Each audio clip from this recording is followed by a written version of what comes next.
correct me if I'm wrong, and I might well be, but in my memory, at the very least, I can't think of a time when a president has been able to count on as unerring loyalty, as rock solid defense as Donald Trump is currently experiencing with elected Republicans in the House and the Senate, and the backup that he receives on a daily basis from right-wing media. But despite that, he's not happy with it, and he thinks that they're not doing enough. He tweeted, "The call to the Ukrainian president was perfect. Read the transcript. There was nothing said that was in any way wrong. Republicans, don't be led into the fool's trap of saying it was not perfect, but is not impeachable. No, it is much stronger than that. Nothing was done wrong," in all caps. So, what he is responding to is the fact that a couple of people over the course of a month or so implied that, I wouldn't have done it exactly like that, but there's no way that you can justify taking the president out over what we saw in that call or whatever else has been revealed. Generally, they won't explicitly reference anything outside of the transcript summary. They're pretending as if nothing happened other than that. But thank you, Derek. That's very nice of you.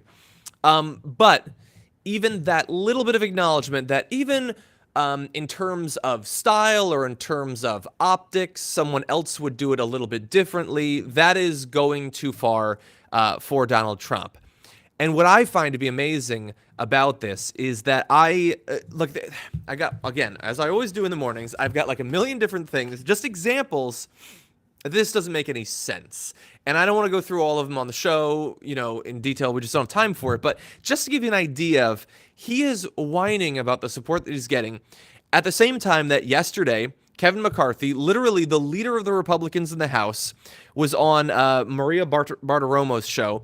And he said, "It is clear now more than ever this is a calculated coup, and it's being orchestrated by Adam Schiff. We are watching him orchestrate a takedown of a president after we just celebrated 30 years of taking down the Berlin Wall." That last reference is because not a lot of people know, but in the Constitution, on the anniversary of the taking down of the Berlin Wall, you don't actually get to do impeachment. But anyway, that's the leader of the Republicans in the House declaring that this just initial inquiry, hearings about potentially impeaching the president, is a coup. And, this is at the same time that in other parts of the world, there are literal coups going on right now. He sees fit to declare it a coup, an orchestrated takedown of a president, as if Adam Schiff had gotten some generals to storm Washington and they had besieged the White House. But that's what he's calling it. And again, he's one of the highest profile elected Republicans in the entire country. He's not some random state legislator or anything. He's the leader. Jake Tapper was talking with Senator Ron Johnson. He brings up a number of different points that Ron Johnson would not concede a single inch on.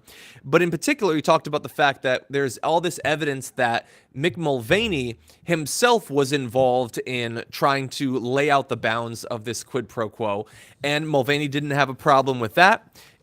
Jake Tapper brought up the various evidence that's been unveiled over the past few weeks. And he just diverts to asking the Ukrainians about how satisfied they are with the level of support that they're getting right now. So we had the leader of Republicans in the House. We have a senator, one who I believe over the past few years has occasionally been given some credit as someone who is not simply going to give Donald Trump whatever he wants in all cases. But in this case, he's going to. I'm just going to throw this out here. Obviously, this is going to be a loyal person. But Stephanie Grisham said on the fact that the Republicans had gotten what they want, in that they wanted a formal vote for the impeachment inquiry. They got that. They wanted public hearings. They got that. But they're not going to be satisfied with that, with Stephanie Grisham saying there are public hearings start this week, but clearly they're not going to be public because we don't get to have anybody from our side out there to tell our side of the story.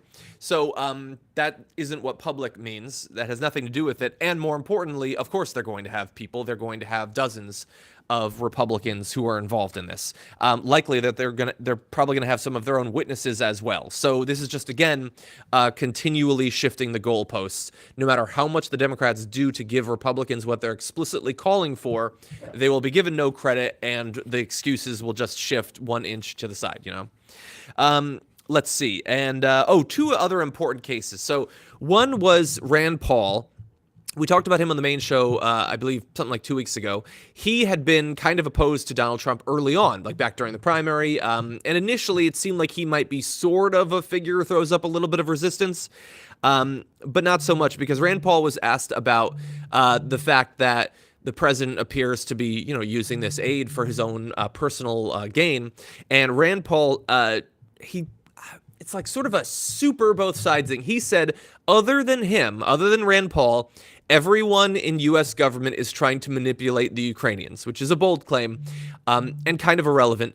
But he says we can't get down on Donald Trump about this because everybody is trying to get what they want out of the Ukrainians. I would say that to the extent that there are, let's say, 20 elected Democrats and Republicans who are working with the Ukrainians, it's generally with goals including security and things like that. Or previously, the genesis of all of this is actual fights against corruption. But in this particular case, he's ignoring the fact that it's about his own personal gain. And there's another person in right-wing media who had the same sort of mistake, I guess. Janine Pirro, she did her show this weekend, and said this is a quid pro quo, but it doesn't matter because everything the federal government does, everything it does in terms of funding is a quid pro quo. So every time the government gives money to the states, or anytime the states give money to the city, or anytime the city gives money to any particular initiative inside of the city, it's always for something. And so you can't actually get mad at Donald Trump. There are some issues with that. One of which is I don't know if it's just a manipulative trick or if she's actually revealing something about how she views government and Donald Trump. But Donald Trump is not the government, and Donald Trump's goals are not the goals of the U.S. government, or certainly the goals of the people of the United States. And she is implying that the government wanting something in exchange for its money is the same as an individual politician gaining a benefit in a particular election. And I'm sure that some people will find that to be very convincing. I find that to be a little bit scary, because the idea that the personal political agenda of any one politician becomes synonymous with the actual long-term goals of our entire political system, that's scary. That's the worship of a strongman. That's one of the sort of core components of fascism. And she's just sort of sliding it into her show as if it's nothing. I don't know.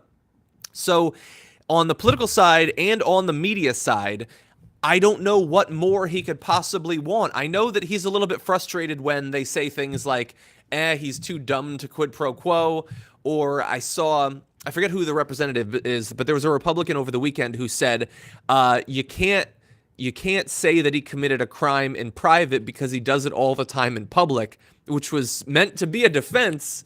But anyway, the idea that he's not getting enough support from the right, whether it's in politics or in media, again, I don't know what more he could possibly want. Name a reasonable Republican on this. I mean, there was one, he's now an independent, so you can't even stay in the party if you're at all reasonable. But we're now entering into, starting in, I think, 2 days, we're going to have the actual public hearings. And there is not going to be a single Republican in the room who is going to engage in it in an intellectually honest and serious fashion, who's going to ask serious questions of the witnesses to try to find out what actually went on. There's no desire to find out if there was actually extortion. And he's not satisfied, okay? We've got slick floors in here at times. Sometimes people go down. But anyway, so again, it's not the most important news in the world. It's mostly just getting into his frame of mind and his strategy going forward. It is possible, of course, that his concern is less with the level of support that he's gotten so far and more with making sure that he puts pressure on people to not give an inch in the future. That is certainly possible. Imagine if we ended up in this place. Like, if there was a strong progressive president who had clearly committed some sort of crime, the tripping over yourself to support them no matter what the facts. I hope that the left never ends up in the sad, pathetic position that the right is in right now. Anyway, so let me know if you have any questions. I will let you know that somebody mentioned the live stream of the hearings. So we talked about that on Friday. Not only is there going to be live broadcast, I believe, on PBS, but also some of the broadcast networks are also going to be playing it too. I don't know how much, like how many hours per day or anything, but that's good, and it's also consistent because that's what happened under Nixon. Changing it up now for Donald Trump would be odd, especially considering how willing the three networks were to do his. I haven't put on my tie yet. How willing the three networks were to play his rallies during the last election. Now, on that really fast update, I read some stats from Media Matters that so far, and this is up to Friday, so it's probably more now, but the Fox coverage of his rallies, they've done about 20 live hours of his rallies so far, I believe, this year. CNN, I think, has done 10 minutes. And MSNBC has done 0. It might be those are flipped. But that is actually pretty good news, I think. It might change once we get more into the thick of the election and certainly the general election. But I like the idea that they have learned a little bit from the criticism. I mean, lots of people were criticizing them for effectively giving him endless free ads in playing his rallies in full and not doing that for the other candidates, of course. They weren't doing it for Ted Cruz hour after hour. And so it's good to see that that apparently has actually had an effect. Okay. Tabby is right. I'm probably going to put on a t-shirt now. No, I'm kidding. I will let you know that Brooke is going to be joining me for the live show. We're also... Nina Turner is going to be in the house. We're going to be talking with Nina Turner. It's going to be awesome. We're going to be talking about Bernie on Medicare for All, but also some more general stuff about the state of the primary so far, the strategy going into Iowa in just a couple of months. So that's going to be awesome. We've got Amy Klobuchar throwing Pete Buttigieg under the bus. That should be fun. We've got the initial numbers from Mike Bloomberg. How is he likely to do? We got some of that. I have not heard of Comicscape. Thank you, Anonymous. It's very nice of you. Okay, and let's see. What else do we have? Oh, a little change in Chicago, but a very, very good change. It's. I know many of you are not going to live in Chicago, but stick around for the E block because that's going to be something. A little bit of positive change. Let's see. No, it's not Tina Turner. It's Nina. Yeah, she's going to be awesome. She always gets me fired up. Let's see. Speaking of giving the baby what he wants, did you guys see that the Trump baby balloon was slashed? Some Trump supporter was willing to go to jail to take down a balloon. But that Trump supporter doesn't understand why the left gets triggered by things. Why do you take things so seriously? When I see a balloon, I lose my mind and blood flows across my eyes and I have to kill it. How do you think Wednesday is going to go? I assume you're talking about the first day of the public hearings. We'll see. I mean, I would hope that they have a particularly good witness plan for the first day to get people sort of hooked on it, but we'll see. We'll see.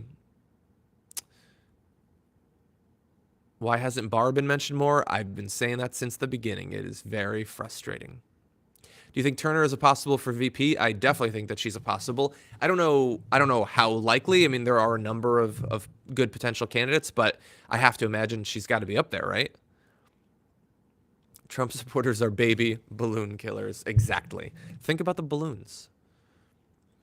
Does anyone know where to find the TV schedule? No, but I assume that if CNN and MSNBC are going to be playing it, you could probably turn on their channel right now, and they're probably going to have a countdown to when it begins. Do you think the impeachment inquiry is going to continue until the elections? No, maybe the first caucus or primary, but I don't think much farther into that. Okay. Will AOC or any progressive be able to speak during the hearings? I don't think that AOC is... I don't remember exactly what the first hearing is, but I don't think that she's on the committee. And so it's all based on who's on which committee. Where did you steal bootlicking from? It's just an expression. Whoever came up with it initially. Anyway, okay. And I think Rada Scorpion is talking about Biden is the most in danger from Bloomberg, I would assume. Okay. What can we expect today from the hearings? I don't know if there's actually going to be anything today, considering that the public stuff is going to happen in just a couple of days. I'm not sure. I saw a little bit of Don Jr. on The View. I know that he's still talking about it. Again, they don't understand being triggered, and yet they seem to demonstrate it in their daily life on a regular basis. Okay, we only have 20 minutes, though, so I got to go talk to Brooke, get the show planned, but thank you, everybody, for joining me for this live video. We have got a big show planned, so if you're not a member already, you're going to want to become one, trt.com/John. You should be already a member, especially because our second annual Hostmates competition is going to happen. It's where pairs of hosts compete in trivia against each other. And I was Brooke's hostmate last year, and we did not do very well. But this is our chance to potentially win it. And so you're going to want to become a member because it's only available for members. So, okay, I'm going to run. I'll be back in 20 minutes. Hang out, get a soda. I'll be right back.